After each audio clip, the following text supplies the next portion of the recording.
we have a quorum, and this is the appointed time. First thing first, we need to confirm the minutes of the last meeting, CB bracket 1900 1617, and that is the minutes of the meeting dated the 6th of March. It has been circulated to members. The Secretariat has not received any proposed amendments, so can I take it that the minutes are confirmed? All right. And then next item, information papers issued since the last meeting is already set out in the agenda, and I'd like to invite members to note the following. We received a paper referred by the Public Complaints Office of the Electrical Secretariat, CB bracket 1870/1617/01, relating to policy matters in relation to waiting time for public rental housing and rental control, and the duty member concerned who met with the deputations invited the Electrical Secretariat's Research Division to conduct the research on the pros and cons of rent control. Do members agree? If yes, then I'll ask the Secretariat to follow up on the proposal. We have two papers. Next item, list of outstanding items for discussion, and that is paper number CB bracket 1899/1617 bracket 01 and 02. At the next meeting, which is the 5th of June 2017, 2:30 p.m. We're going to discuss two items: community hall social welfare facilities at Queen's Hill, Fanning, and letting of markets under the Hong Kong Housing Authority. And at the regular meeting in January, members already agreed to hold a public hearing on the letting of markets, and in the regular meeting held in April, members also agreed to set up a public hearing for item 5, and that is setting up bazaars in public rental housing. As these two topics are quite common, and members' concerns are similar, I suggest that we have a consolidated public hearing on the two issues mentioned, so that at the regular meeting held in June, we can discuss the two items: setting up bazaars in public rental housing and letting of markets.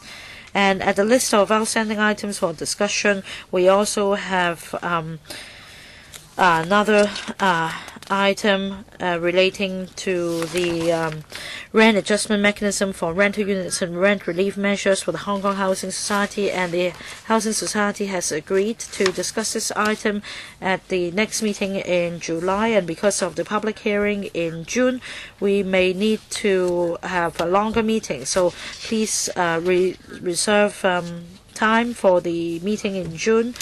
Next item,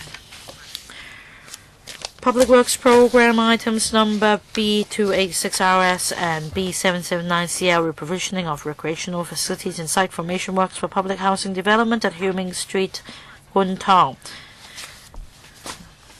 Let's invite the administration in.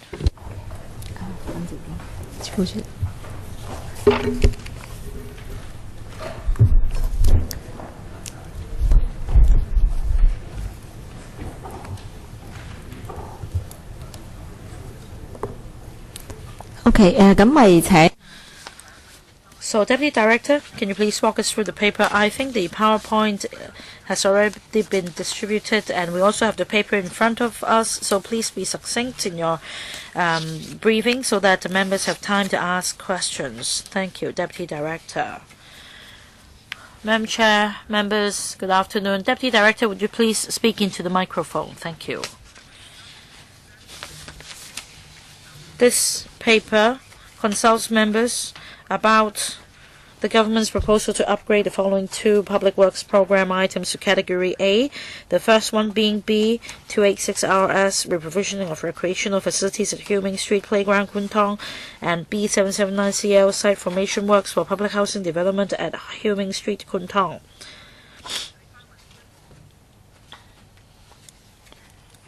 Now, our proposal is this. We have reserved the Hung Street site for public rental housing development, and at the moment the site contains the tennis courts in Hieu Ming Street and basketball courts in Hieu Guang Street and some landscaped areas and sitting out areas there. And we need to reprovision these facilities so as to proceed with site formation and public housing development.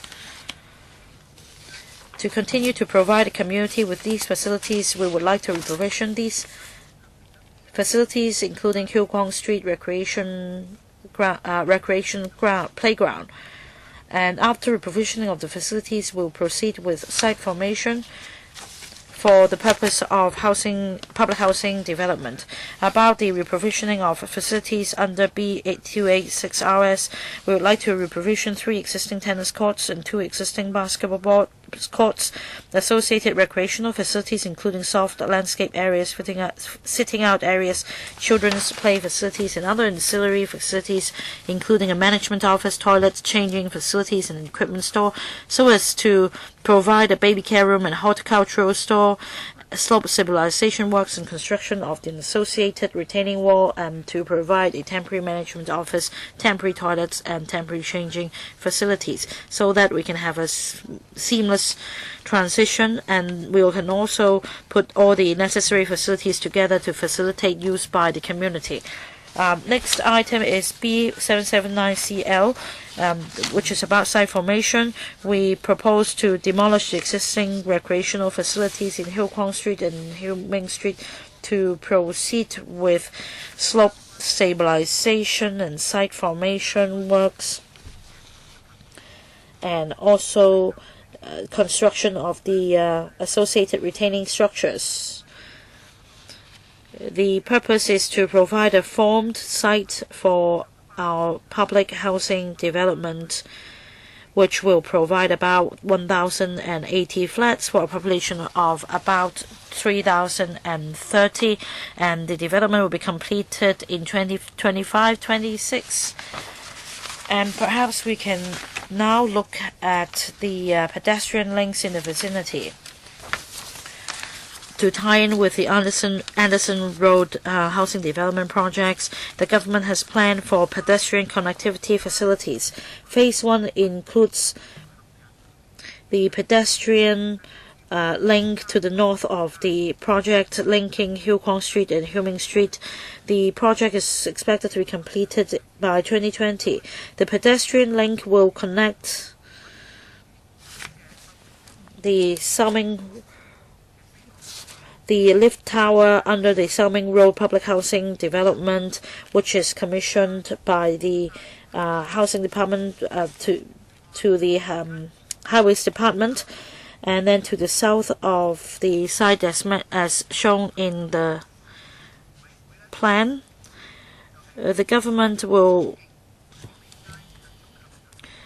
apply for funding for the pedestrian link to be connected to the escalators in Hieu Yuc Street and Hieu Ming Street, and if funding is approved, works will commence in 2018 for completion in 2021. The government has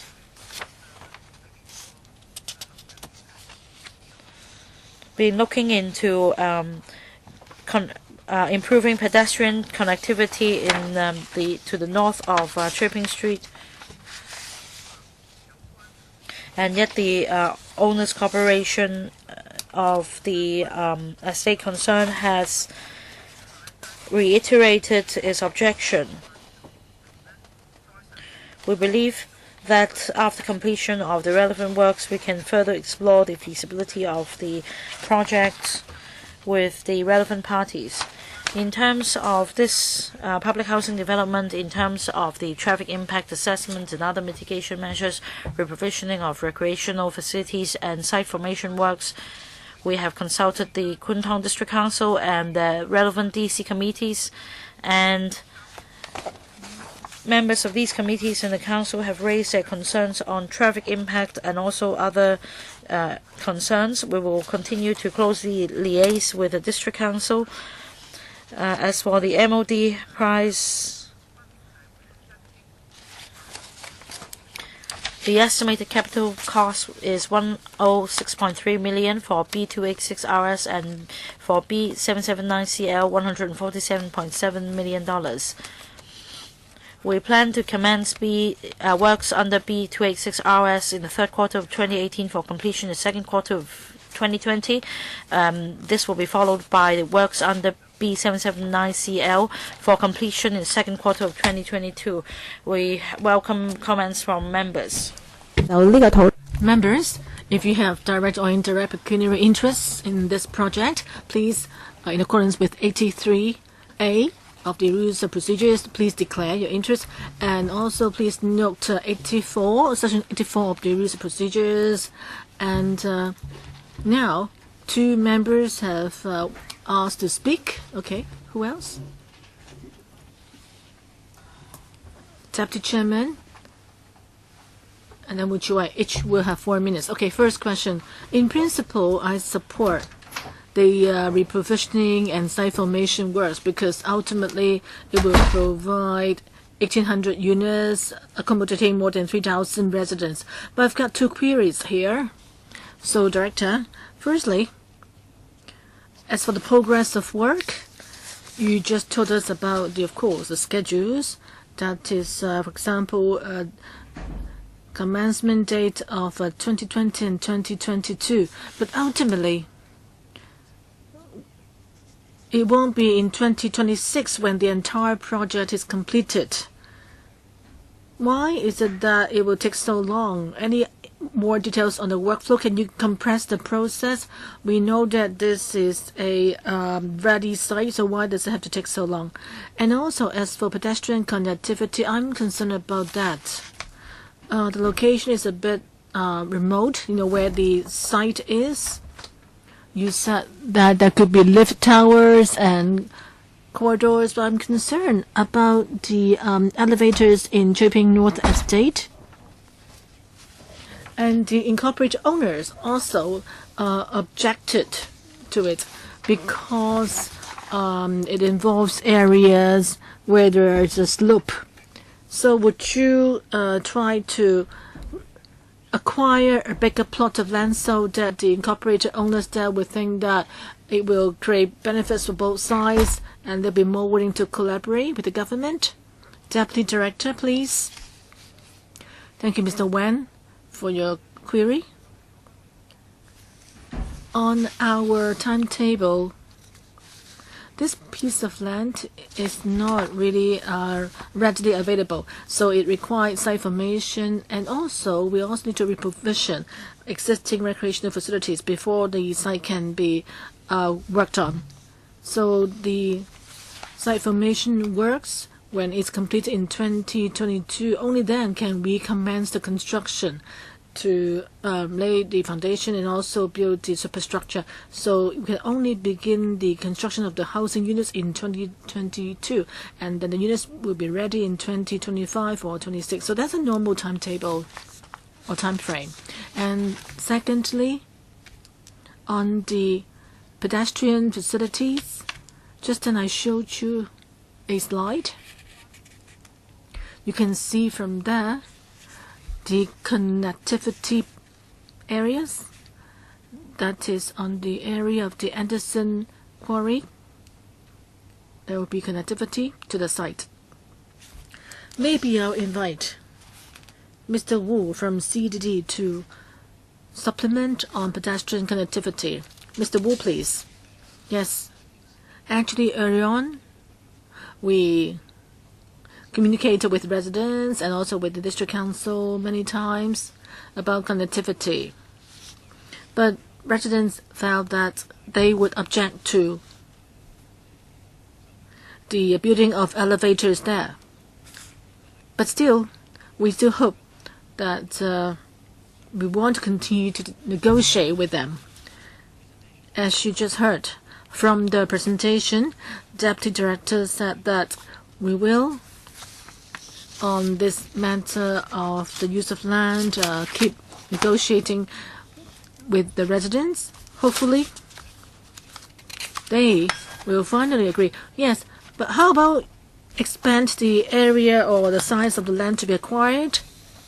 Yes, thank you for your suggestion. We will put forward this suggestion to the relevant team, who is responsible for this project. Thank you. Wu Chi-wai next, and then Poon Xiuping. Chairman, thank you. I and the Deputy Chairman have similar concerns concerning the pedestrian connectivity facilities. Just as the Deputy Chairman said that on the left, the lift towers cannot be connected to the North Estate. So I would really appreciate or agree with the incorporated owner's concern that you are supposed to be taking people to the site, but there's no compensation. So the incorporated owners would be worried about the additional risks from, increased flow of people. There'll be people going into their private area, so they're concerned about the management of the estate, their own estate. So I think the government totally should move in the direction of having further discussions with incorporated owners to try to, for example, offer some sort of compensation to the residents. So the ICs maybe would accept your plan in return for example, giving them other advantages. Because we don't know how you can take people away from Hill Kwong Street. If you rely on minibuses, then that would put pressure on existing minibus services. And secondly, on the right, you're going to build elevators, right? On the right, right? But this would bring people to the key ring, the end of the key ring, that is the Ivy campus in Kwun Tong. Okay, when that happens, that would actually, again, bring people to a dead end. So how can they leave the district? They may have to go backwards and down the stairs to leave the district. So now you have another plan to move Ivy's campus to King Ling, where there will be an integrated vocational training college. In Kwun Tong, the Ivy campus will be actually acquisitioned. So what about the alignment of the elevators then? Would it be there at the later stage of the construction? Is it possible for you to redesign the alignment of the routes outside the elevators so that you can really effectively bring people away from the district by using the Choi Ping South Estate and then take people back to the Kwun Tong MTR station? DD? Mr. Wu can answer.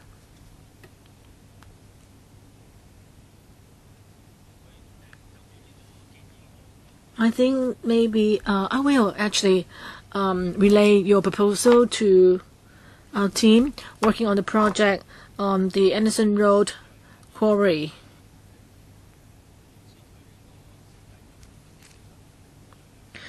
The design now is to bring parts of the pedestrians to Hill Main Street. We'll see what other options there can be for connectivity purpose. And we will discuss with our colleagues. I hope that the housing department can understand this, because if you put forward this proposal to WSC, you'll be asked the same questions. I'm just concerned that your alignment right now, because you have the site formation done in 2022, so your alignment could be subject to changes.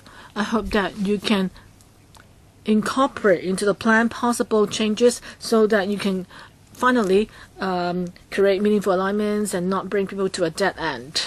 Okay, so we'll discuss with relevant government departments, yes. So, Didi, if we agree with this project, this will be put forward to PWSC. I hope that you can address the same questions at PWSC later on and get the staff responsible for the project to attend the future PWSC meeting. Yes, we will see whether there can be other alignments to be considered, and we will discuss with people at the site. Okay, next one, Poon Xiuping. Of course, we welcome more public housing development in the paper annex, in the annex. you will reprovision 3 tennis courts and 2 basketball courts. So basically there will be the same number of recreational facilities. In other words, how about open space? Here Main Street there will be the playground, and a large part of the Hill Kong strip will be removed. And we talk about additional 3,000 residents to move into the area. So with more residents, there should be increased open space. Then for the existing site, I don't think we can add to the open space there, right? The basketball court and the tennis courts will be retained, but you have more residents there. So my question is, how about open space? Is there any room for increasing them? Didi, thank you. Generally speaking, in developing a housing project, there are actually restrictions on certain degree of open space. We need to make sure there's adequate such space for local residents. As for regional recreational facilities, we'll try to optimize them, and if feasible, we'll try to even increase recreational facilities. I think for details, LCSD, maybe Ms. Bob from LCSD could supplement. Sorry, could you switch on the mic? For Kwun Tong District, right now the open space, there is up to surplus of 29 hectares. Kwun Tong South Outline Zoning Plan provides for 2.74 square meters per capita space. So it's above the standard of 2 km in the planning standards and guidelines. So that means that we should have enough open space. So the latest project mainly just involves reprovisioning of affected facilities like the 3 tennis courts, 2 basketball courts, and playgrounds. On the whole, therefore, there wouldn't be any impact on the provision of open space. Okay, Leung Che-cheung next. Chairman, I think the key is you say that in the future development there will be adequate open space, so future residents there with half the space they should be given, right? Yes, Didi? Yes, we will follow the Hong Kong planning standards and guidelines to provide adequate open space. So community open space for residents there. Okay, assume that's the case. But just then, Prince Xiuping asked you, once you've reprovisioned the facilities, would that actually affect the overall open space there? So yes or no? More or less space. Mrs. Fogg answered that already. That is, yeah, on the whole. I mean, on the whole. In Kai Tak, there will be the sports bar. There will be even more open space. But we're not talking about that. We're talking about the site there. It's like transportation. You say that if there are 3,000 more people living there, you said that there is overall transportation support across Hong Kong is meaningless. We talk about the transportation support in that district. So with the reprovisioning, will the open space available to residents there be affected? Yes or no? Mr. Leung, I think after reprovisioning, the overall layout, the open space will be concentrated in one spot, so it will make it even more convenient for people to enjoy it. Okay. Got it. So you answered well. So do we have more or less, after all, with the reprovisioning? I know that you're putting all facilities, like 2 sports, combine them into one. But if in the middle of the 2 sides, if there's empty space, that means there'll be increased open space. So will there be more or less? As simple as that.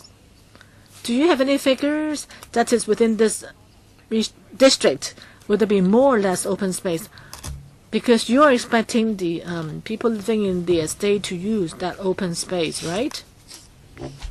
If you answer this question, then you will need to answer that at PWSC meeting. Otherwise, we will be shouting out at the PWSC. The simple answer is this. Excluding the open space to be provided by the public housing development, the total open space would be less, but together with the open space to be provided by the public housing development, there will be more. So for those living in the public housing estate, they will enjoy less public open space. Give me this answer at the PWSC, because we will be asking for compensation for sure. So alright, once you've answered this question, it's alright. Please provide supplementary information at the PWSC, Deputy Director. Do we have other comments? If not, then do we agree to submit this item for discussion at the PWSC? Alright, thank you. This item will be submitted to the PWSC. Next item, please invite the administration in. 下一個呢，就係喺公共屋邨。 Next item is development of bazaars in public housing estates.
Now we have the attendance list in front of us. I won't repeat the public officers attending the meeting.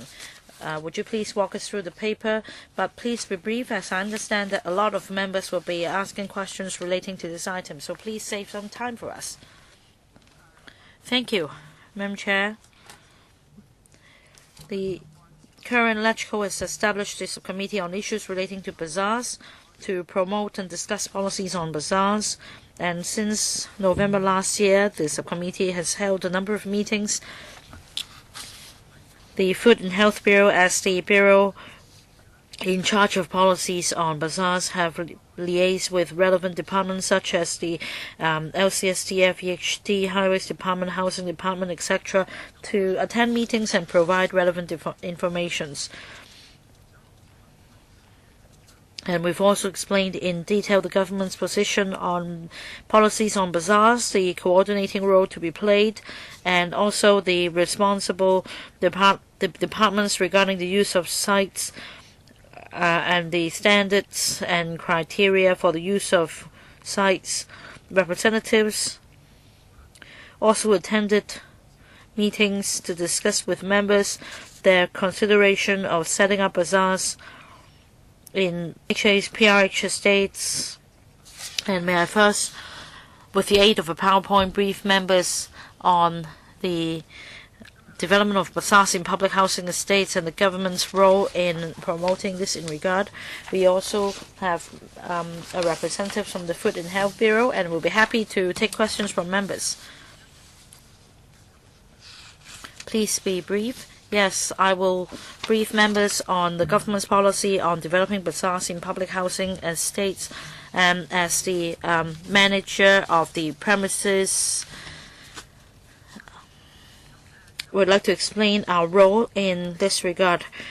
On policies on bazaars, on a number of occasions, the Food and Health Bureau already suggested the bottom-up approach with proposals submitted by community organizations and individuals as project proponents. The government will keep an open mind. We continue to take the community-led approach. If the proposal contains a suitably identified site with the consent of the site owner and with the support of the community and DC, then without compromising public safety and order and without affecting food safety and environmental hygiene and without obstructing any public access, the Food and Health Bureau will coordinate the relevant policy bureaus and departments to help the project proponent in obtaining the relevant licenses.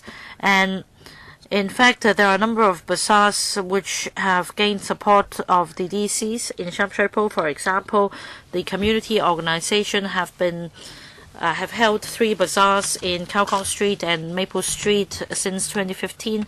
For Feng Shui Street playground, with the support of a community organization, a New Year bazaar was also set up. And very recently, during the Easter holiday, and Chinese New Year, the community organization also held a Chinese New Year fair and also festival fair in Cao Kong Street. And for outlying islands, they also set up a subcommittee on the promotion of bazaars with the support of community organizations. Every Saturday between October 2016 and February 2017, a bazaar was set up next to Yutong Road in Tongchong, and for this Chinese New Valentine's Day, another bazaar was also set up in Tongchong.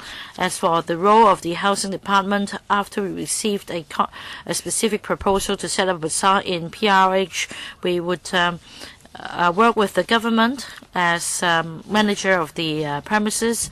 And if the project proponent has identified a suitable site as the bazaar, and if the proposal has the support of the district council and the community, the housing department will, based on actual needs and the circumstances of the housing estate, look into the feasibility of the specific proposal and the implications. As the site manager will also consult residents and other stakeholders, and if the housing estate involves other owners, land leases, and deed of mutual confidence, will also help the project proponents in consulting the relevant owners and the lands department. If the project proponent is a charitable or non-profit making organization, and if the bazaar is operated on a non-profit making basis, then a concessionary rate will be charged as for using the site. As for the holiday bazaar of Tinyu Estate, the latest development is that the project proponent has already obtained support of the leisure and recreational community services of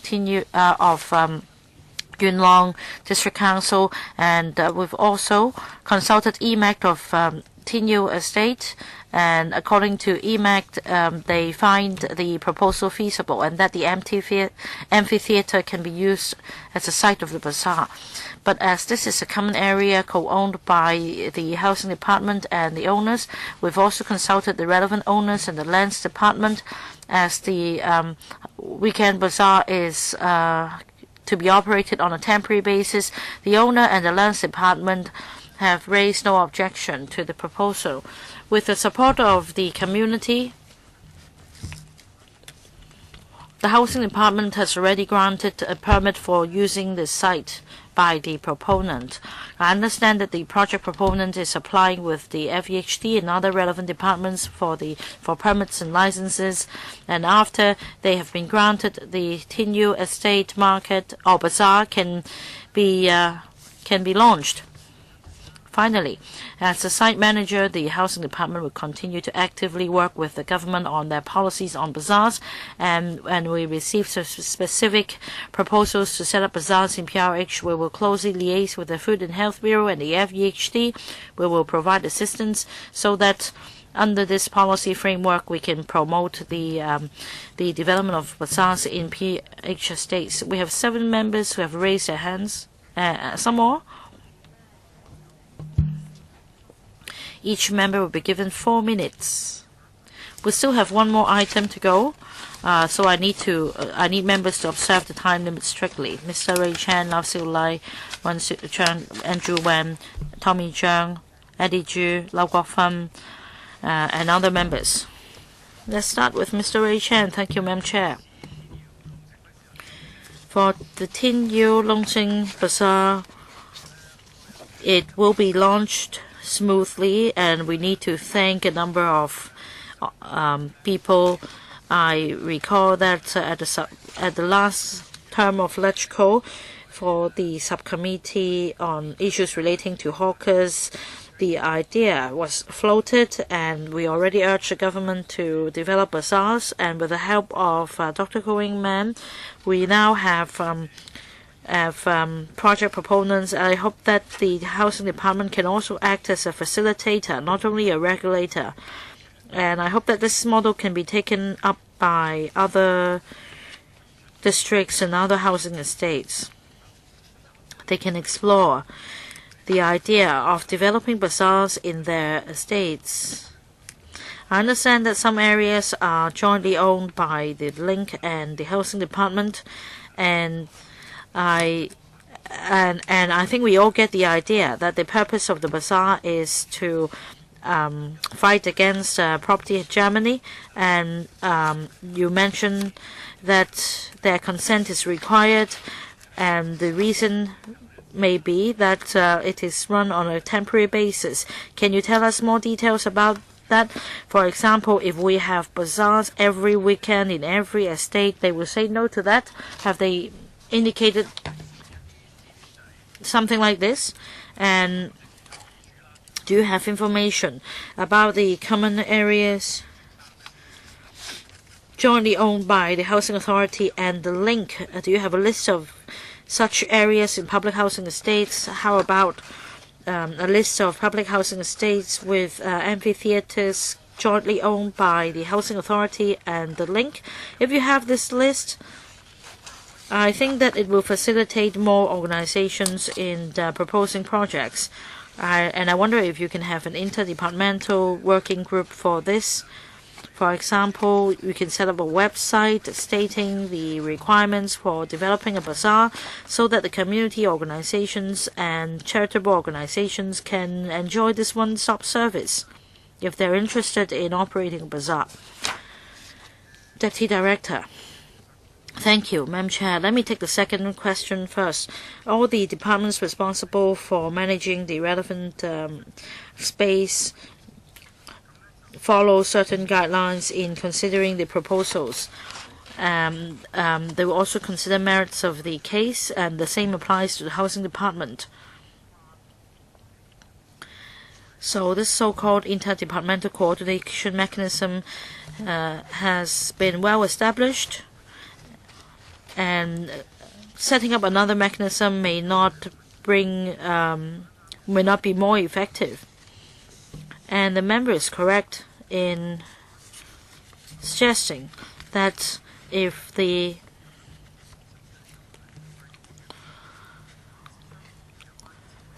receive a proposal to develop a bazaar, if other owners are involved in the site concerned, then we must consult the owner. For Tin Yu Estate, we understand that permission has been granted to operate a bazaar there. For other proposals, be it the housing authority or other owners, we need to consult all the stakeholders based on the circumstances of the case as to whether we have a list of public housing estates wholly owned by the housing authority, etc. We do have this list. On the 15th of February this year, when the Secretary for Transport and Housing replied to a written question asked by Dr. Kwok Ha-ki, we already provided this list. Yes, please provide this list to us after the meeting. Next, Ms. Lau Siu Lai. Thank you, Madam Chair. I welcome this step taken by the Housing Department so that we have bazaars in public housing estates. Not only, and it doesn't only happen in bazaars, in public housing estates not managed by the Link, but also public housing estates managed by the Link. And according to para 7, since the proponent is a charitable organization and the operation is a non-profit making in nature, HA will charge the fee for using the venue on a concessionary basis. Now, I'd like to clarify this point. What is meant by non-profit making in nature? Does it mean that the store owners will not take any money, or that the charitable organization is non-profit making in nature? Because I understand that the charitable organization, according to the project proposal, still charges rent from the store owners. So I want to clarify this point. What is meant by a non-profit making bazaar? 答呢個問題啊。Thank you. Basically, we would look at. Sorry, can you speak closer to the mic, please? Basically, we'll look at the operation of the bazaar, whether it is profit making or not. Right now, of all the proposals received, there are actually non-profit making. Of course, there will be money transactions, there will be sales of goods, and the organizer will, or the sponsoring body will charge rents. So there could be fees incurred, for example, the hiring of cleaners and security officers. But on the whole, the operation is non-profit making after deducting all the expenses incurred. So, since it is non-profit making in nature, the housing department would provide concessionary fee. So can you be brief? That is, as long as the operating body itself is not going to gain profits from the bazaars after deducting the necessary expenditures, and the activity will be considered as non-profit making, right? Yes. So how about in other housing estates? That is, you will adopt the same principle for other housing estates, right? Yes. If the proposal is of the same nature, then we would actually adopt the same principle. Thank you. Thanks for confirming that. And also, follow-up queries. What is the role of the district council? I can see that in some districts, district council in principle approved the operation, and then the housing department will go ahead. But then there seem to be cases where the district council have to vote on individual proposals. Is it that the actual proposals only need to be vetted by the housing department? Yes. Well, as for the specific proposals, of course, if they want to get the support of the district council, they will need to explain the operation model, how many stores there will be, what will be sold at the bazaars, dried goods, second-hand clothes, or cooked foods. So we need such specific information for discussion at the district council. And the councils there, whereas stakeholders in the district, they're familiar with the scene, so they can, on the proposals, provide feedback and indicate whether they support it or not. But if a district council has not voted on a proposal, so in principle, is it that the district councils have to have a vote on it? Understanding is that if the operator gets the support of the district council or is not opposed by the district council, then that will be counted as fine. Okay. Next one. Hon LEUNG Che-cheung. I'd just like to thank the housing department for their active support for the operation of the bazaar. I know the whole process has not been smooth, or the whole thing may not work or very, very effectively. Still, on the workflow, well, we're talking about the first such bazaar here in Hong Kong, but I find that the entire process was quite time-consuming. The Till You Bazaar came into being because the market there was lost due to the intervention of Link.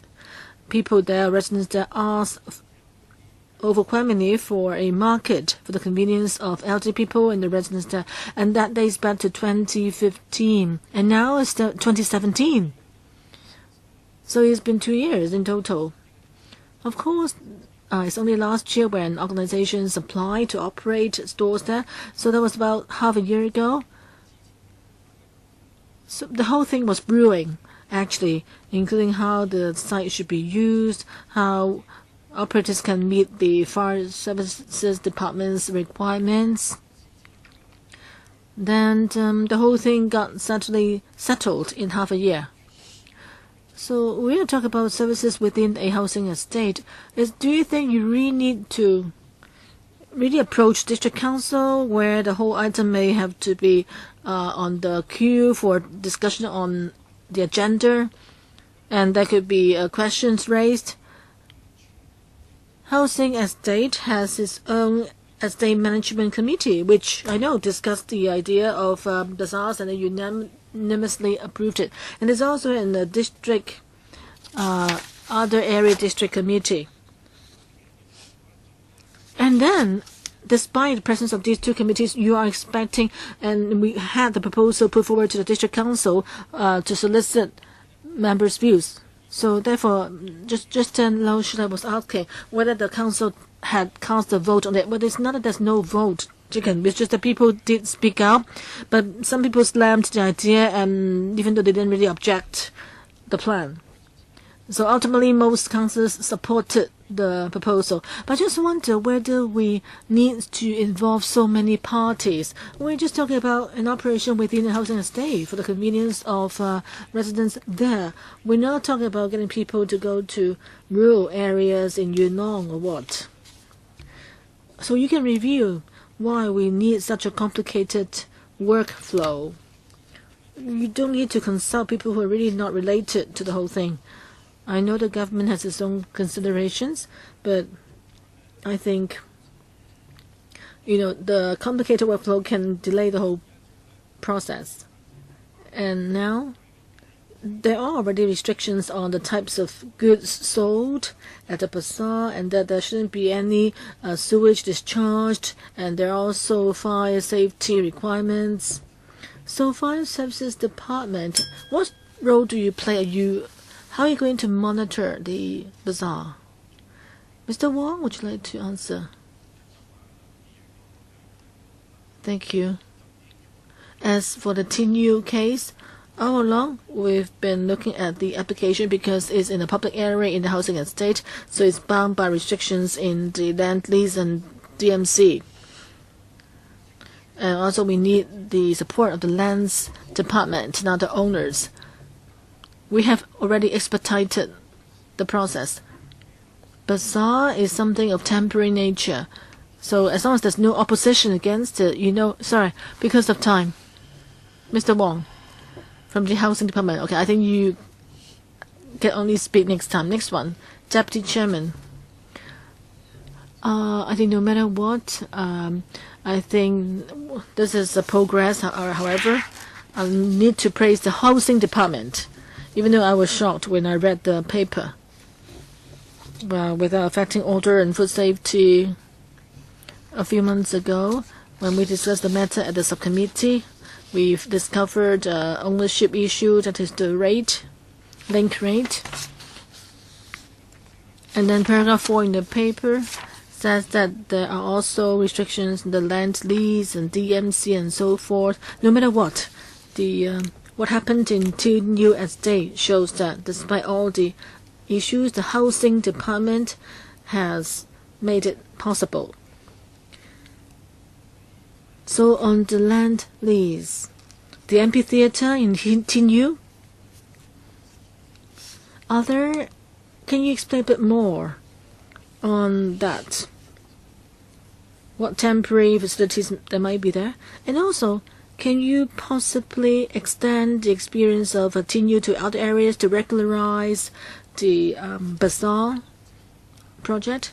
Or can you give us a list of venues where we can have similar bazaars, so other organizations in various districts could consider applying next time? And where can they apply? Who would answer? Ms. Wong? So on part 1, you haven't switched on the mic, please. Okay, I'll try to answer the question concerning the land lease. On Tinyu Estate, Justin, our colleague, has said that there is the land lease and DMC restrictions for the amphitheater. According to the land lease, is zoned as open space. So if you convert it or use it for other purposes, it would involve a change in the use of GFA and the use of area there. Therefore, we need to consult the lands department. When I took you through the slides, I said that because the latest bazaar proposal, holiday bazaar, is not something routine or routinely held. It's just a temporary activity. Therefore, the lands department thinks that it actually does not contravene the requirements in the land lease. So therefore, there's no need to actually grant any special approval. So the problem is solved. As for having a list, maybe I ask the DD to supplement. DD, please. Thank you, Deputy Chairman, for your question. The Housing Department stance is that it will support the government's overall policy on bazaars, bottom-up, regional-based approach. Any regional bodies can submit proposals, and then we would play the coordinating role and try to support it in housing estates. Usually there are lots of people living there, and space is used for various purposes, like as recreational facilities or passageways. Whether the space can be used to stage bazaars, it will depend on the individual estate and the activities plan at the bazaar. And also open space and facilities actually vary in different estates. So the list, well, I would say that it all depends on individual circumstances. Cheung Yi, you're next, and then Chu Hoi Dick. Chairman, members have said that it's good that we managed to implement a bazaar in this term, but over the past decade or so, the topic has been supported by various political parties. So it's not just this term alone. After all, we want to create some sort of environment, to me, like individual store owners to run a small business. So I hope that this latest case will be a success, and the Housing Department and its staff can start thinking about maybe assigning a specialized team to handle applications and liaise with LVHD, to have discussions at interdepartmental level. I certainly believe that in many housing estates, well, Tinyu Estate is special because there are not much happening in its shopping mall. We don't want to have stores that actually compete with other shops that are paying rents, either with to the link rate or not. So I hope that sometimes small store owners can try to sell the goods that are not sold at shops, other shops in the area. I hope that not just charitable organizations would be considered. Even if it's a profit-making owner, it's fine. You can just charge them rents, or you can share the profits with them. Now with advanced IT today, when you go shopping, it's not difficult to have electronic transactions. So I think the Housing Department should follow up on the latest project and try to expand and expedite the provisions of bazaars in various housing estates. I'm sure there's much room for an expansion.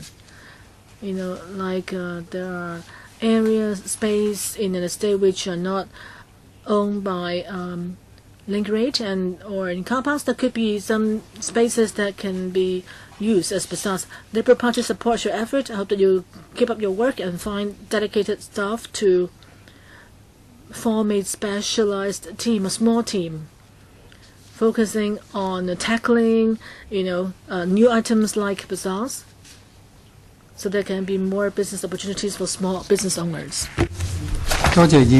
Deputy Director, thank you, member, for your comments.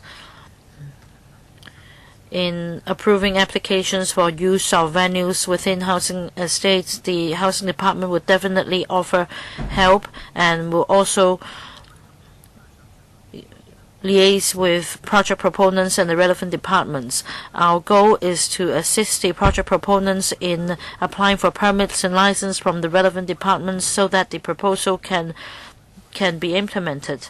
I think that we will continue to acquire experience after the Tinyu Bazaar, and we'll also take on board members' comments and go back and consider how we can be a better facilitator. Thank you. Well, we have members waiting for a second round, but we still have another item to discuss. I may not allow for a second round. We have a number of members waiting for the first round. In fact, Mr. Ediju, followed by Mr. Lau Guofan. Thank you, Madam Chair. I have several short questions. I hope that the Food and Health Bureau can answer Mr. LEUNG Che-cheung's question. If it is a public housing estate, the first question is whether it's possible to just have the approval of EMAC without having to consult the district council.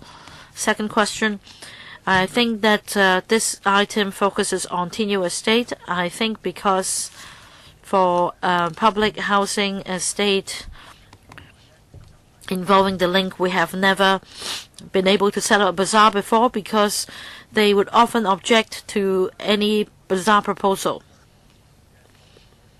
So I want to know whether there are principles that you can tell us in making the link agree with the setting of bazaars. For example, one of the principles could be that the bazaar would only operate on holidays. Are there any other principles? For example, is it because there is no market in Tinyu Estate that the farm produce and other groceries sold at the holiday bazaar in Tinyu Estate do not conflict with the commodities available in the shopping mall? And third question, is the consent made in writing?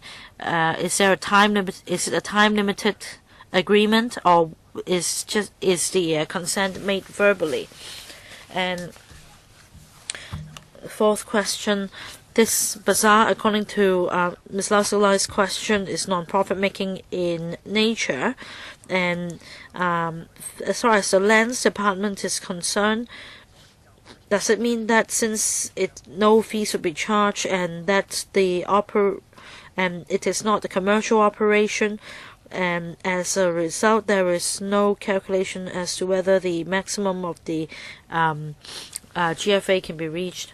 I'll take the first questions and then I'll take the other questions, and then I'll defer to the FEHD to answer the question on whether we need to consult the DEC. The second question of Mr. Ediju is whether we can consolidate our experience and tell members what principles were involved for the link to give the green light and to give the go-ahead to the setting up of a bazaar in Tinyu Estate. I am afraid we cannot identify any principle in particular. I think that we need to have a specific proposal with details before we can discuss with them on their proposal. For the link to give its consent, as to whether the consent was made verbally or in writing. My understanding is that the consent was given in writing, so it was serious. Maybe I'll defer to Mr. Wong, the chief manager, to elaborate on this. The consent was given very clearly. The undertaking was recorded in writing. So there is a time frame specified, for example, that they support the 15-week bazaar in Tinian Estate. Yes, because in this proposal, the proponent suggested 15 weeks. PAS, Ms. Wong. Let me supplement on the role of district councils, because the Secretary for Food and Health talked to the 18 district councils, and according to the DCs, their views were, for example, whether the bazaar. I'm sorry, PS, we're running out of time. Can you be very brief? The question was whether you can just seek approval from EMAC instead of consulting DCs, because we talked to the DCs, and the DCs would like the proposals to go through DCs. And for Yunnan DC, for example, they had the committee, and we also needed to consult the DC, the committee. So it's a 3-tier system. All right, thank you. Next, Mr. Lau Guofan, followed by Mr. Leung Che-cheung. Thank you, Madam Chair. About the proposal to set up a holiday bazaar in Tinian Estate, although the bazaar is operated on a temporary basis, I think is the first step. We consulted the residents' mutual aid committee and EMAC before we set up a bazaar. But I think that it's a bit too much to consult the link as well. We understand that for some housing estates, because they are managed by the link, the goods sold in shopping malls are expensive, and people do not have a place to go shopping. And if it is consulted as a stakeholder, well, I understand that it gave consent on this occasion, but previously it also objected to other proposals. So I don't know whether the proposals would be set aside simply because of the link's objection.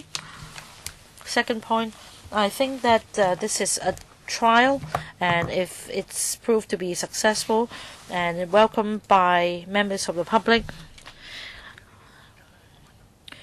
we have a lot of vacant lots or space on the ground floor of housing estates. I think again we can perhaps let it or allow it to be used by a charitable organization, so that we can bring in competition, so that the link managed shopping malls would not continue to see rental hikes, so that consumers will have more choices. Ms. Wong. Thank you for the question about the link given is support.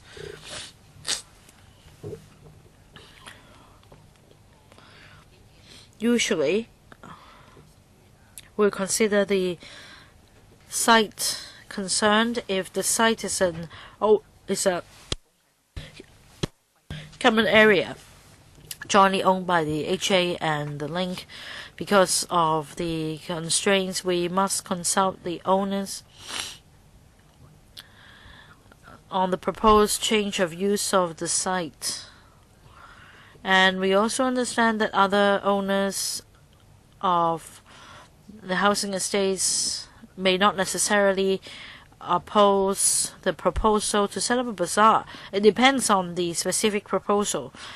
Taking Tinian Estate as an example, the link is one of the owners, and they did not object to the setting up of a holiday bazaar at the amphitheater of the estate. Mr. Lau just now suggested whether we can make better use of the vacant stalls of other housing estates. It is the HA's position to, depending on the needs convert the vacant lots into space for different uses, such as a retail outlet or community facility. And depending on the supply and demand of facilities, we also make appropriate changes to these vacant lots. We're going to observe what happens in Tenyo Estate. If it goes well, I hope that the HA can let vacant stores to dry goods sellers or grocery sellers, so that even if there isn't a market in that housing estate, consumers can be given more choices. Thank you, Mr. Lau, for your comment. We'll carefully consider your comments. Mr. Leung Che-cheung, followed by Dr. Edward Yu. Thank you, Madam Chair.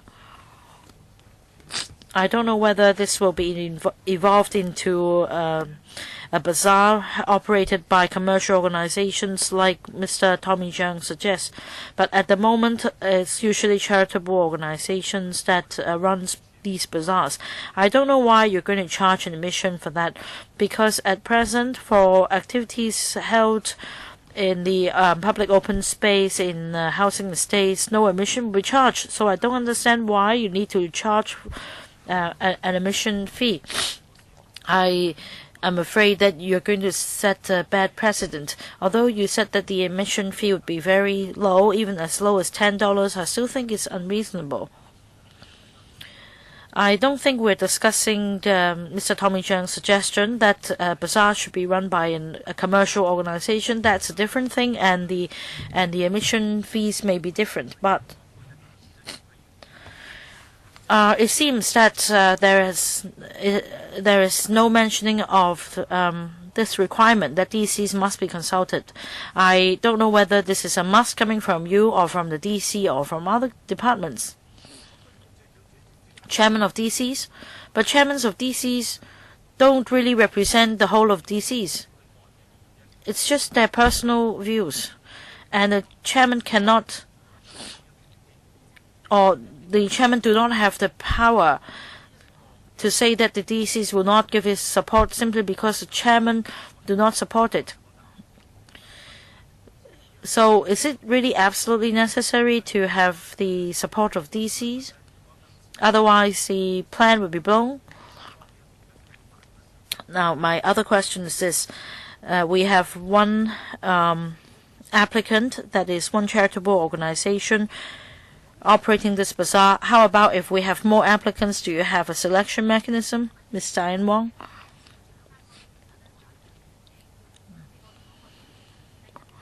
I think we need to understand the rationale. We need to go through DC in relation to the bazaar proposals, because the DCs need to consider whether the bazaars can serve the community, and also some residents nearby may be affected. There are residents using the existing facilities and they may be deprived of their right to use the facilities, and the bazaars may affect residents living nearby. We need to come up with something that is agreeable to all residents. And because of these reasons, now my question is this. If the DC concerned doesn't give its support, then will the housing department call this to a halt?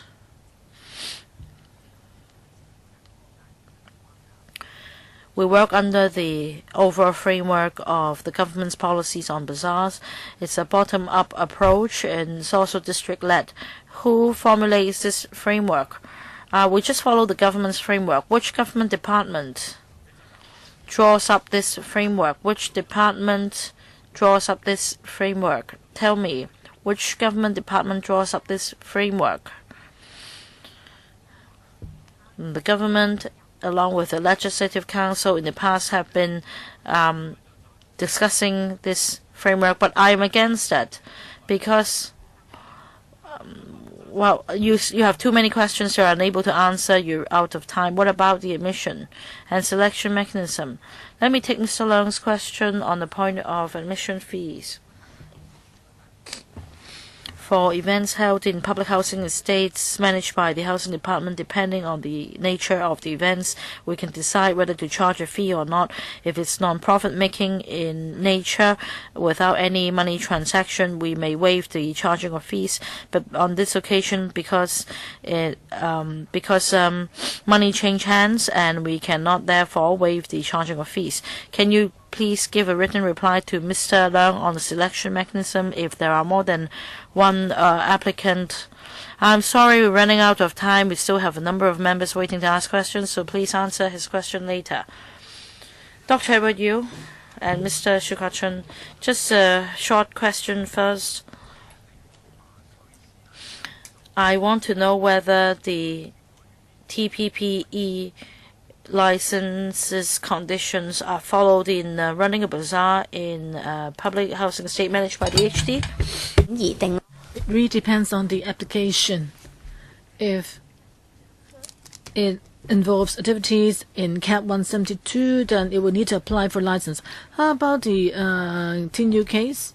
Well, in this TINU case, it will sell vegetables, meat. So what sort of license will be given? For the selling of meat, it will be selling under the license for restricted foods. So what sort of license conditions is the operator following? So it doesn't have to obtain any license for activities. And also I feel that you can lay down some standards instead of having to approve an application each time. You know that when the housing department, I think I knew what happened before. Well, just as you said this, that is there's no issue with the land lease and the mutual covenant. I can do a confirmation with you at the lands department. Basically, they've confirmed what I said last time, that for temporary use of a site, there's no violations of the provisions on GFA and land use in those documents. In 187 housing estates, you said that some do not have issues with the land lease and DMC, but there are 99 other estates which actually could ask for those who have areas rented out by LEUNG Che can ask the company to give them copies of the DMC so that the applicants can just follow the provisions in the DMC every time they want to submit a plan. So basically, you're telling us this time that the land lease and DMC, besides for sites with co-ownership with LEUNG Che, then the land department doesn't see any problem with the land lease where the bazaars are held. So can you, for example, then just come up with some standards and some sorts of classifications?聽到你嗰個題。Thank you. We heard your views. And for housing estates and the various categorizations of housing estates, some could be bound by particular orders or land lease or DMC. But as for the restrictions, types of restrictions or classifications, I think it's very clear which estate is bound by what restrictions. So as for the development of bazaars, I hope to tell members that we do,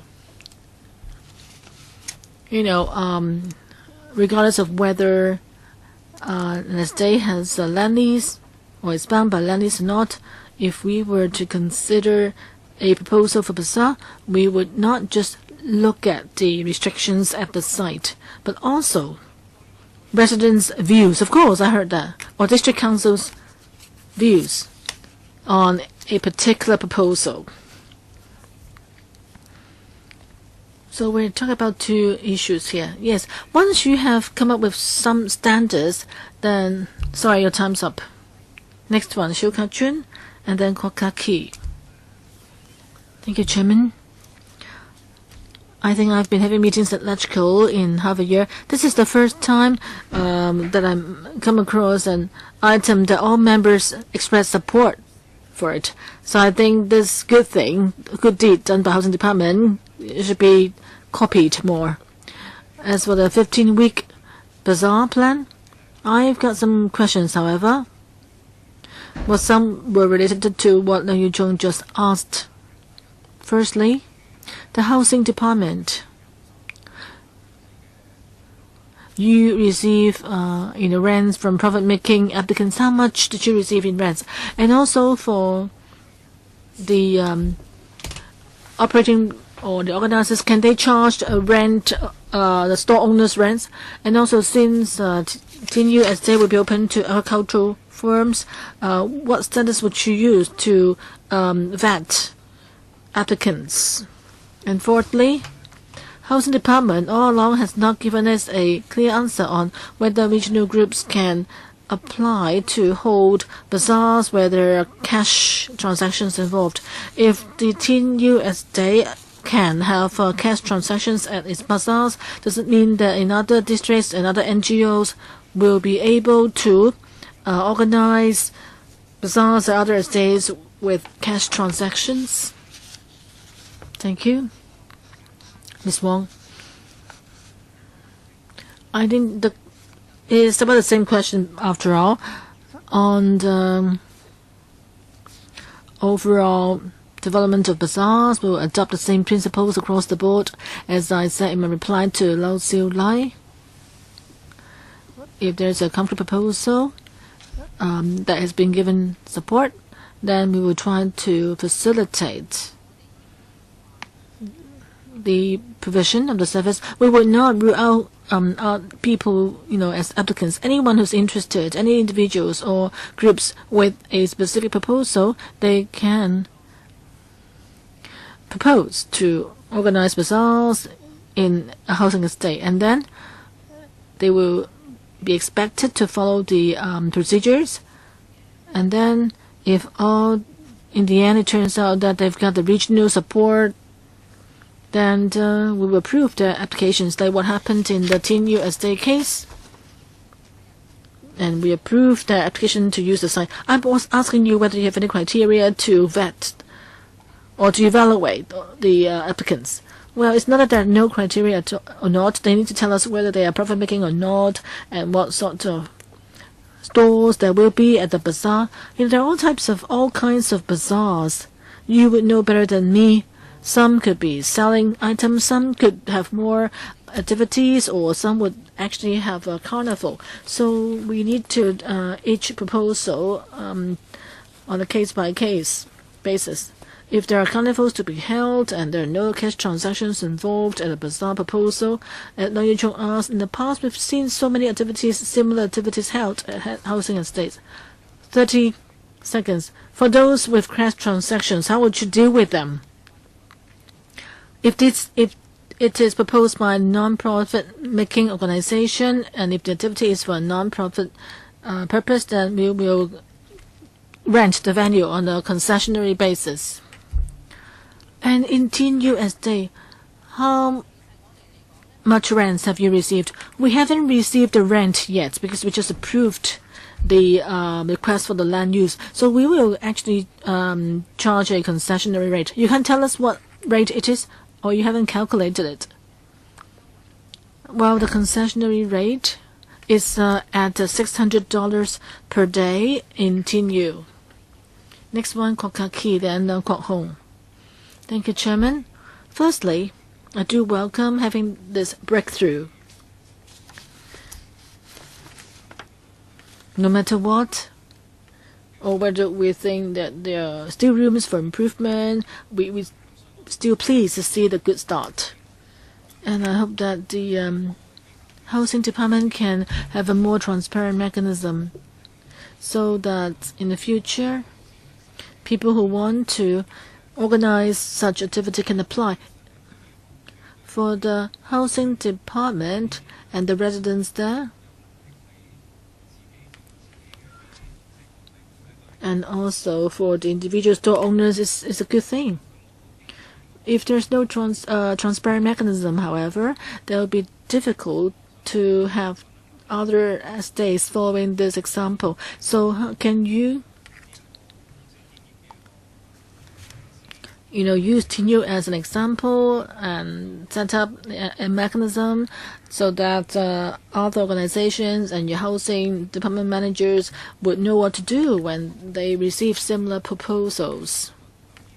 And also, I've noticed that in this latest case, you need the support of the Estate Management Advisory Committee. So can you tell us how can you help the Estate Management Advisory Committee to understand more about the operations of a bazaar? For example, whether, say, the housing department can organize workshops for them and to arrange for the applicants to meet with members of EMAC. Because if you have more understanding, say, for example, the residents or who sit on the, if you have more consultation or communication, then residents, through the committee may know more about what's going to happen, and they'll be less worried about, for example, hygiene issues or noise. But I'm sure, of course, the organizer would do a proper job. But are you thinking of having a platform for both sides to communicate more with each other? And also, I hope after today's meeting, you can find a way or try to work out a mode of cooperation with NGOs, or you can set up consultative committees to foster the development of bazaars. So if you can take the initiative in doing that, I think various stakeholders would like to take part. I mean, this is just to facilitate the bazaar area. And do you have any, for example, timetables for those suggestions? Thank you, Mr. Kwok. On the mechanism,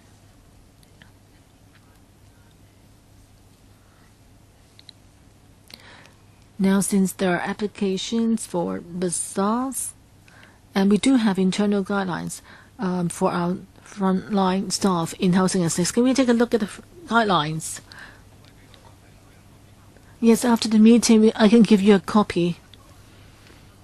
Even though they are internal guidelines, they are distributed to our frontline staff.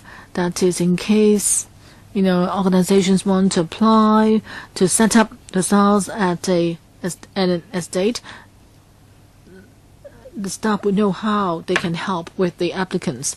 And also on EMAC, as I just said, we would assist organizations to solicit support from EMAC.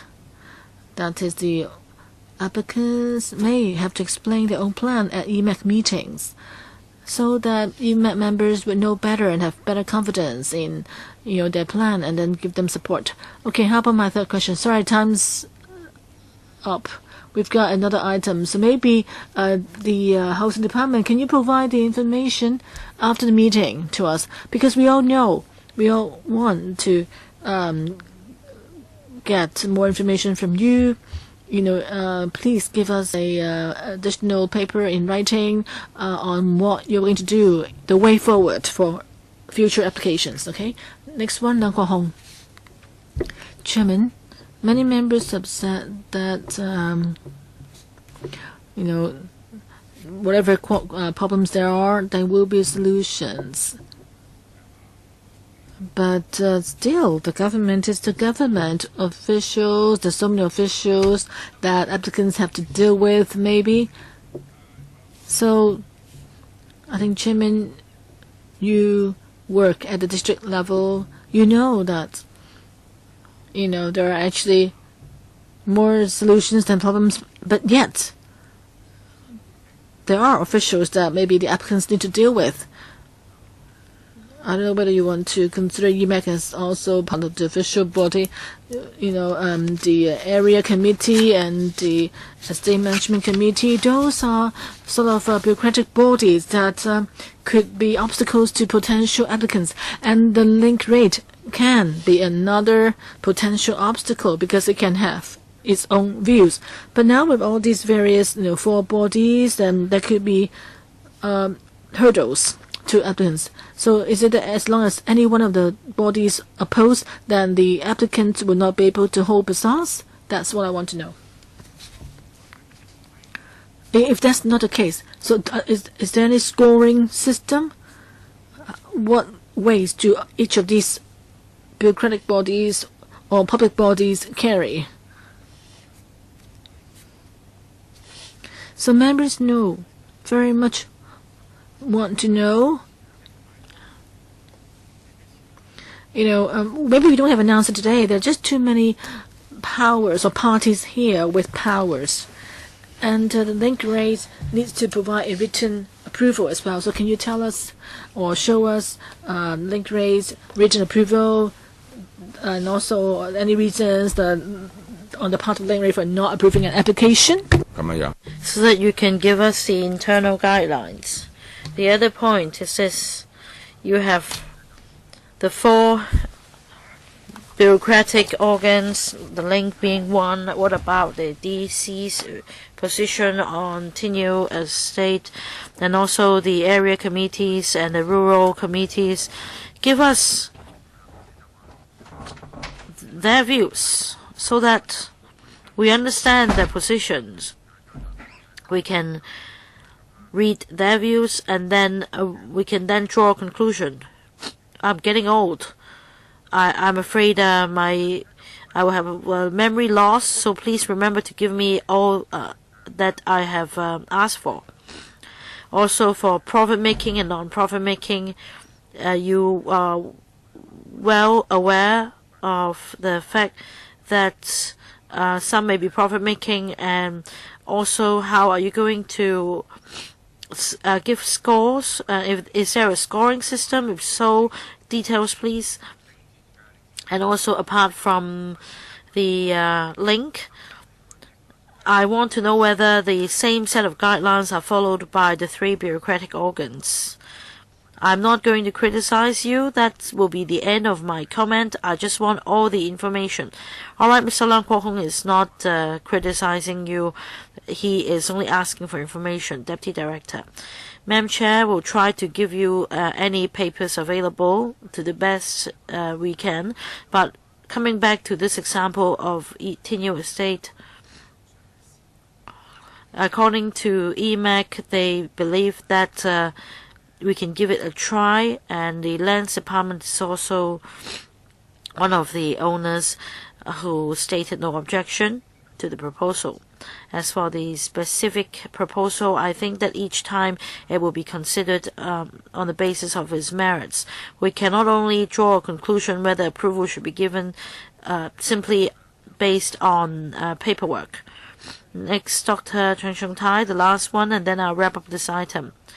I'm going to agree with Mr. Leung Che-cheung and Mr. Leung Che-cheung because this is a rather unique case. This is the first bazaar to be set up within a public housing estate with the participation of the link. What are the factors leading to its success? I think that this is what we're interested in. I think Mr. Leung Che-cheung was somewhat quite emotional just now. I understand why, because when it comes to bazaars, we believe that we may be doing something good, but just a week or 2 weeks ago, the Audit Commission already passed another harsh criticism on the Housing Department. As far as the level of DCs are concerned, or signature project,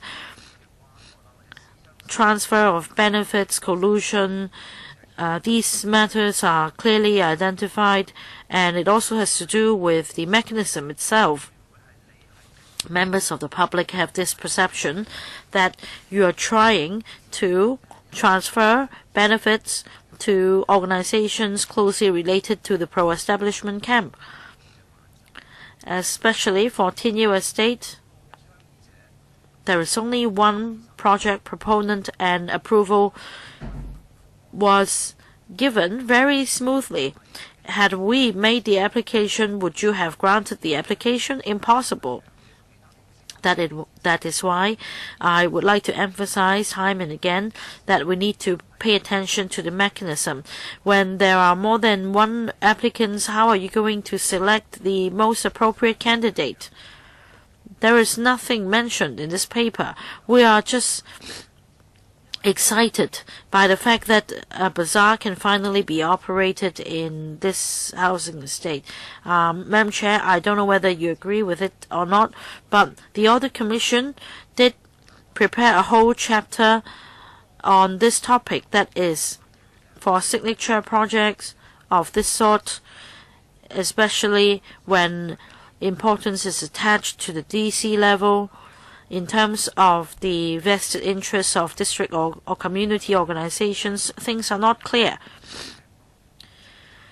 So, at the policy level, how can we ask for the government, for the housing department to be fair and just? Some members talked about transparency, but I think fairness and justice are the more important things. So, just now, a member asked for the LEUNG's reply on their assessment of the project proposal and the EMAC. I don't think I need any response from EMAC.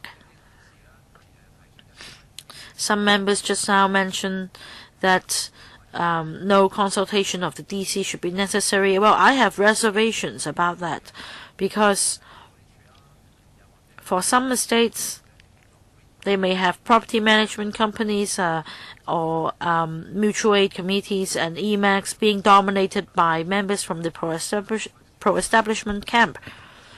Without going through DCs, there is no proper monitoring, and these organizations can be independent kingdoms without any monitoring. So my concern is about approval mechanism. How the project proponent can take part in the vetting of applications. Deputy Director, I'd like to respond to one point. Just now the member mentioned the point about fairness. If a project proponent applies to operate bazaars in more than one occasion, we do have a mechanism. We can draw lots with witnesses present.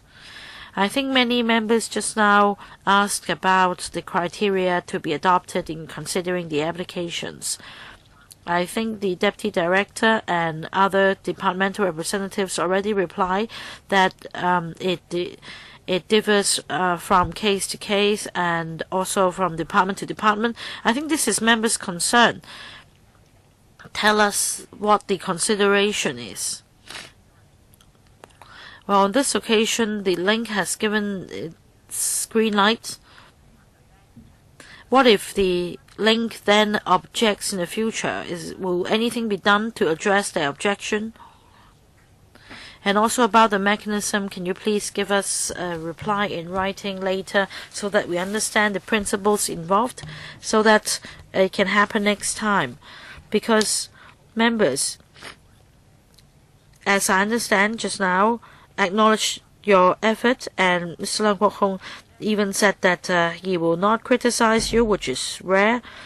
We just hope that the second or the third bazaar will be realized as soon as possible. Thank you, Madam Chair. I think that our principles are already set out in our paper, but anyway, we can go back and give you a summary. The next item is the last item, which is a marking scheme for estate management enforcement in public housing estates. I'll see if many members would like to speak on this topic. If necessary, I may need to extend the meeting by 15 minutes. Please invite the administration in. We have the Deputy Director as well.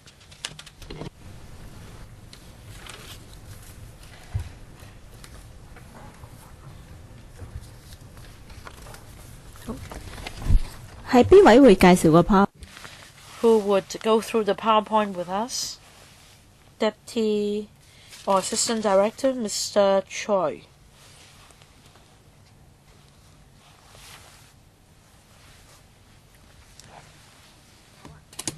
Chairman, perhaps let me say a few words first. Thank you, Madam Chair. Thank you, members. We'd like to update members on the latest position of the implementation of the marking scheme for estate management enforcement in PH estate. PH estates are usually densely populated, and there is a great concern on hygiene-related misconduct. And in the light of public interest, in 2013, the HA approved the implementation of the marking scheme to enhance the control against hygiene-related misconduct in PRH estates. We have struck a balance between different factors, and having introduced the marking scheme for a number of years, the marking scheme is well assured and supported by PRH tenants. According to the 2016 Public Housing Recurrent Survey, over 70% of respondents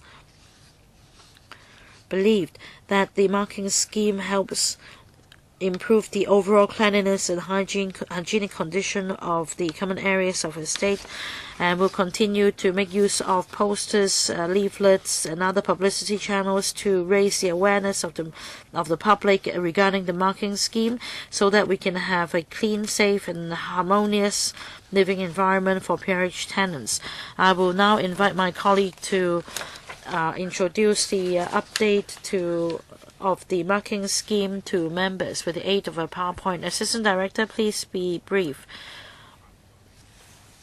My presentation sets out the background of the marking scheme, the overall effectiveness of its implementation, and the common misdeeds found, such as smoking and keeping of pets, etc. In 2003, because of the SARS outbreak, the government introduced a series of measures to improve the overall environmental hygiene of Hong Kong.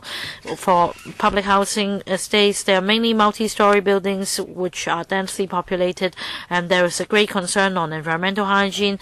In the light of public interest and public health, in 2003, the HA introduced the marking scheme. The marking scheme seeks to assist housing estates in keeping the environment clean and to cultivate civic responsibility among tenants and occupants, so that they can live in a harmonious environment. And it has sought consensus and support from members, and there are, based on the severity of the misdeeds, there are 28 common misdeeds, and 3, 5, 7, or 15 points will be deducted based on the severity. And we have a warning system for 12 minor misdeeds. For the first offender, they will be given a written warning once, and if they are repeated offenders, for example, if they place objects outside the window or the exterior of walls which may cause dripping of water or dripping of water from air conditioners, their marks will be deducted, and if 16 marks are deducted, they will be served a notice. And according to the 2016 Public Housing Recurrent Survey, 94% of tenants are aware of the marking scheme, and 72% of the respondents believed that the marking scheme the penalty was reasonable, and 70% of respondents were happy with the hygienic condition, which was an increase from 52% in 2003. We had altogether 29,722 cases of points being deducted, and 78 households with 16 points being deducted. And the three major misdeeds are smoking in common areas, keeping dogs inside leased premises, and throwing objects from height. I think that smoking harms health is a common refrain, and the majority of tenants support banning smoking in common areas of public housing estate, because second, smoke also harms the health of tenants. However, some tenants still opt to smoke, to strike a balance between the needs of tenants and to avoid disputes between smokers and non-smokers. Having consulted the EMAX in housing estates, designated smoking areas have been set up for tenants to smoke within the designated areas. If any tenant smokes outside the designated smoking area within housing estates where they live, they will be deducted 5 points. And over the past 3 years, due to cooperation from residents, we have seen a drop from 1,307 cases in 2014 to just some 1,041 cases in 2016. Because of the dense population in public housing estates and in order to maintain a clean environment, dogs or pets can only be kept by tenants with agreement of the HA. Under certain circumstances, tenants can keep dogs in the leased premises. For example, if they get a one-off in principle approval to keep a dog in the premises of the guide dogs kept by the visually impaired persons, and also dogs to keep somebody company. And for dogs kept without permission, 5 points were deducted. Over the past 3 years, in 2014 there were 569 cases, 2015 602, and 2016 522 cases with points deducted. Whereas for falling from height, if it causes environmental hygiene problems, 7 points were deducted. If minor hazard or personal injury may be caused, and 15 points may be deducted. If a severe danger or personal harm may be caused, then the tenancy will be terminated immediately. And we also have responsive measures.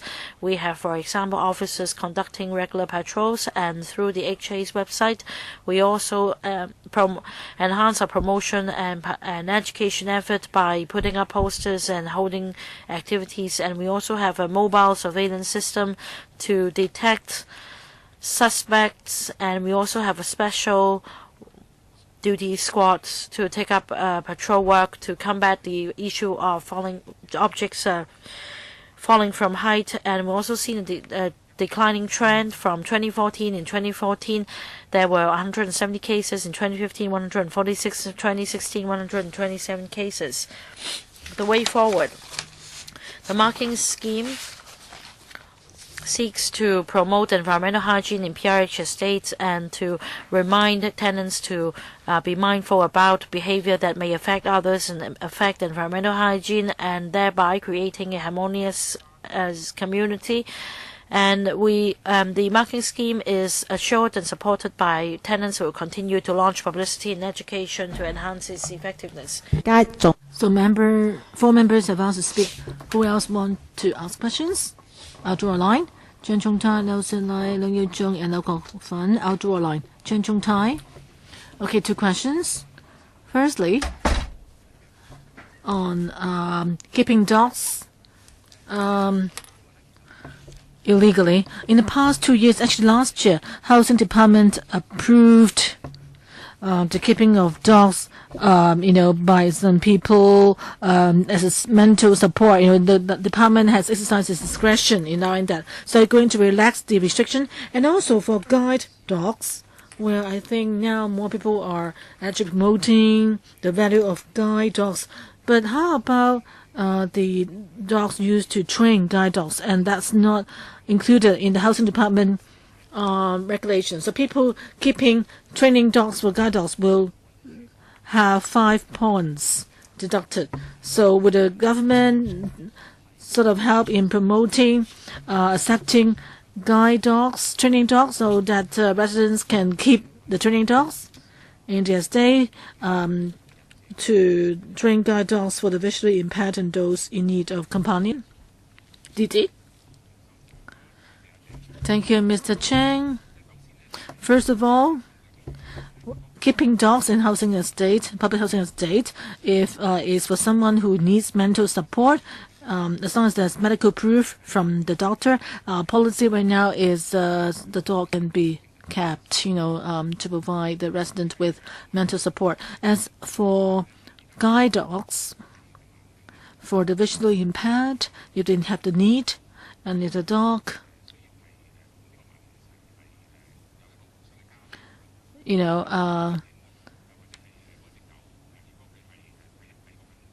or is being trained, a policy right now is that the dog can be put in the visually impaired person's home. As for the guide dogs, if residents want to keep them, to train them, our policies now is that only when the visually impaired has such a need, then we will try to pair him up with the dog. Well, guide dogs, in terms of local training, there's a big need for training of such dogs. In overseas, guide dogs would not be in such a cramped environment. So when they're sent to Hong Kong, and they need to be trained to get used to this, the local environment. Because if there's no training, the guide dogs will not adjust, because there are queues everywhere, and they may need to adjust to the cramped environment. So the department may want to try to amend your policy in due course. Didi? Yes, your view is taken on board. Just for sharing here, department as manager of the housing estates, it's not up to us to like or dislike or approve or not approve. We just want to strike a balance and respect the wishes of most residents. In 2016, a annual public housing recurrence survey on this topic of keeping dogs, we asked the respondents what they thought. 70% of the respondents said that they did not want further relaxation in a policy on keeping dogs. As for guide dogs, how about families that want to train them, or trainers want to take their guide dogs to their homes for training? We'll see what we should do. I mean, ultimately, it's about striking a balance. I think, Didi, please look into this issue, because this is really a practical issue, training dogs, for a purpose. Yes, I think we need to cater to residents' needs, at the same time maintain proper management, and also we need to strike a balance between them and also societal needs. Okay, please let us know what your view is afterwards, after your consideration. Next is Leung Che-cheung. Yes, Chairman. The marking scheme can lead to improvements in tenants' behavior, but I think sometimes the marking scheme actually leads to domestic disputes. Sometimes family members fail to get a fellow member to change their behaviors, and yet if the person refuses to change his behavior, the whole family will suffer when their marks are lost. So would you consider how to resolve that, the implications on family disputes? And also, like in the issues of gambling or smoking in estates, well, it's not really real gambling, but people just playing card games and they're arrested and they end up having their points deducted. And their family members, cannot really get these people, who are elderly people, to stop playing card games, and there could be disputes as a result. So how can you resolve such disputes then? And also, if I remember correctly, a family member, if it commits a criminal offense like possessing drugs, then the whole family would be evicted. Is that the case? Didi? Thank you, member, for your questions. On your first question, I will answer that, and then I'll ask my colleagues to answer the others. For a family member who has broken the rule and caused the whole family to have marks deducted, well, because public housing is allocated on a household basis. So family members, or in that households, any of them contravene the tenancy requirements, we would regard the whole household as having broken the rules. So family members really have the responsibility to educate one another. If individual members break the rules, then family members should calls them, try to persuade them to change his behavior, and otherwise they will have to pay the cost together. Yes, I know. But say if parents can teach their son well, then of course it's good. But if they can do it, or if the son can get an old person to change his behavior, that would be good. But who doesn't want that? But sometimes you can't really change a person. So would you have resources or send staff to help those families? I know education is important, but sometimes it's difficult to change the behaviors of family members. Do you have resources to provide help? Yes, for individual tenants, if there are any behavioral issues, if they're willing, we can provide help. If they are willing to seek help, we can provide them with help. What resources do you have? We can ask the relevant government department to give them a hand. Well, Chairman, for the second question, I'll ask Mr. Ng to supplement. Yes, on Mr. Leung's point on criminal offense, if a tenant engages in illegal activities in a unit, then the whole PRH unit will be withdrawn from them. Yeah, so it's about whether they use the unit for illegal activities. Yeah, I know of some young people who possess drugs, and then once they're convicted, the whole family ended up being evicted. Is that the case? Yes, if someone is found to be in possession of drugs, then we will have to find out whether the household owner is aware of the drug possession. If so, then the whole family will have to be evicted. If the household owner is not aware, then the family will not be affected. Okay, next one, last one. Now still like.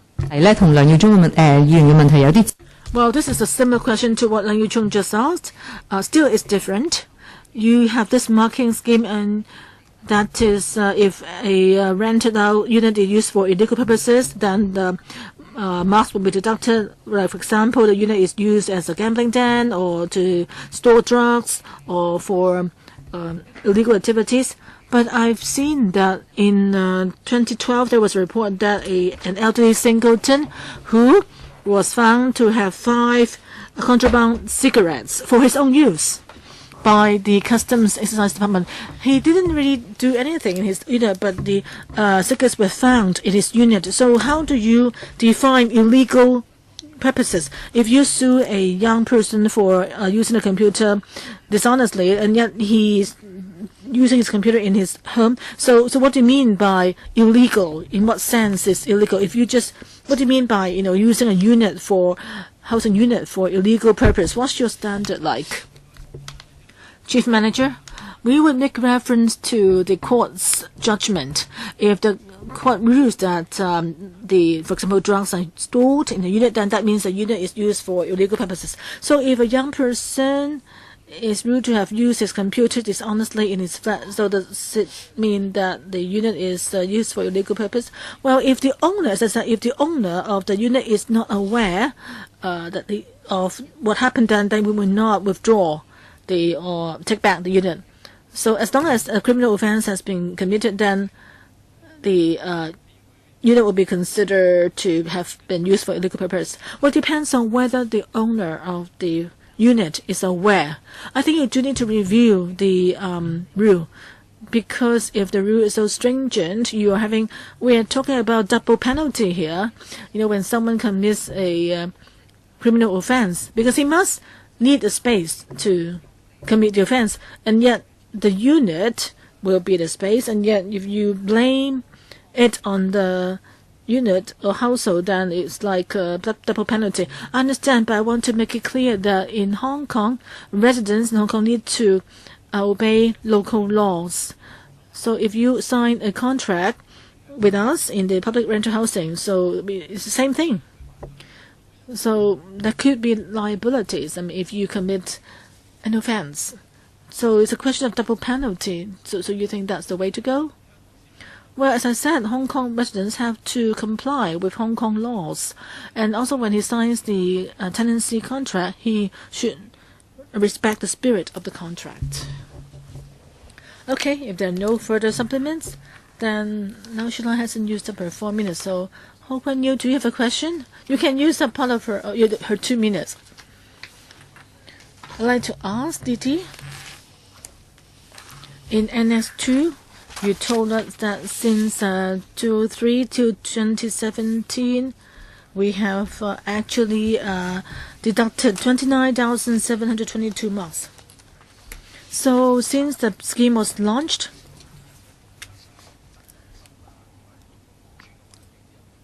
it has led to improvement in people's sense of responsibilities. That is from 52% to 70%. So it seems like the scheme has achieved results. But can you give me some figures on of the units in the public rental housing? How many people there are? I just want to have a comparison. That is in comparison to the 29,722. How many people do we have? 1 million or 2 million people living in PRH? If that's the case, then this figure that seems like it's not really that big a figure. Yes, okay, that's a good question. 29,722 points seems like a big figure, but if you compare it with the actual number of residents in rented PRH, we have got the 740,000 units with more than 2 million people, 2.05 million people living there. So every time I come to this subcommittee, I would stress that the vast majority of residents in the PRH are law-abiding.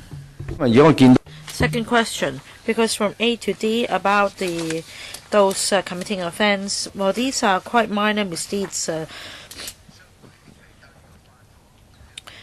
But what if we're talking about serious criminal offences, trafficking in dangerous drugs, possession charges? I think that even under the terms of the lease, the tenants may be evicted. It has nothing to do with the marking scheme. That's true. For example, undermining environmental hygiene, throwing objects from height. I think we can invoke the terms of the tenancy agreement. Only that if we have a marking scheme, it will be more easy for us to deal with the issue. I said 2 minutes. Dr. Junius Ho, we're supposed to adjourn the meeting. Anything under AOB? If not, then meeting's adjourned. Thank you.